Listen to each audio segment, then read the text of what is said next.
That kind of stuff matters. We're talking with Zach Myers from Shinedown, and you mentioned therapy in there. And Zach, is something that has been a key element of Shinedown since day one, from the first time that I've heard you guys, which 20 plus years ago at this point, is that idea of mental health. Now, in 20 years, that landscape has changed in the idea of like the accessibility and the stigmas. So, year after year after year, decade after decade, why is that so important to you guys?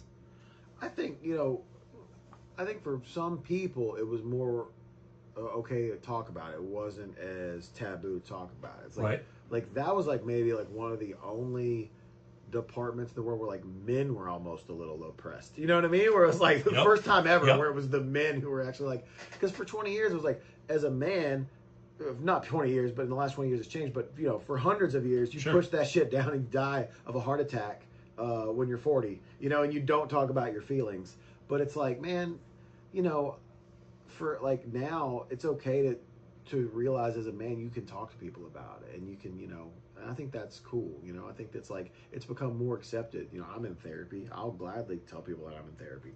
And that stuff helps me, man. Like, it helps me move through the day, knowing that it's okay to be like, you know what, man, I was depressed today. Like, for instance, like, I don't do well with my kids getting older. Right. Like, I don't. It's tough, dude. My daughter just celebrated her 5th birthday, and it has been tough, it's man. Rough, man. I have 3 boys, 9, 7, and almost 2.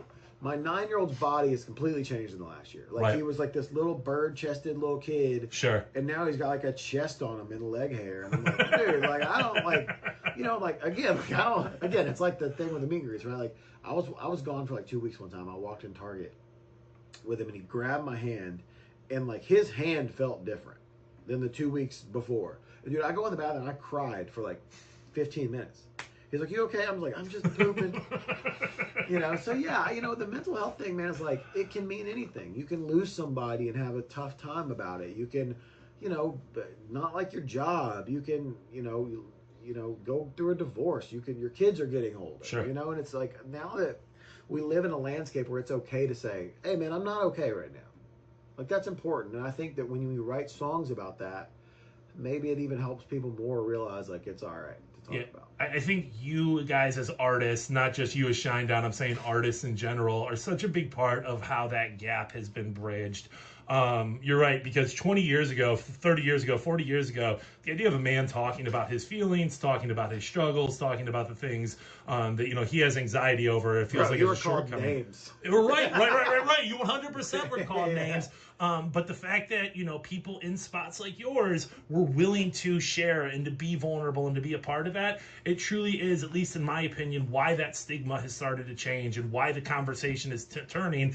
And fingers crossed, why we're starting to see better results for not just men, but for everybody in this battle. Everyone. I think now, now that people feel like they could talk about it, it's a big help, And I think that, again, everyone in the world now knows. And listen, if we played a small part in that, that's great. If I wrote a song like Daylight or something, and it made people feel like it's okay to talk about their feelings to someone so they don't do something permanent, right? That's all I need. If it literally helped one person.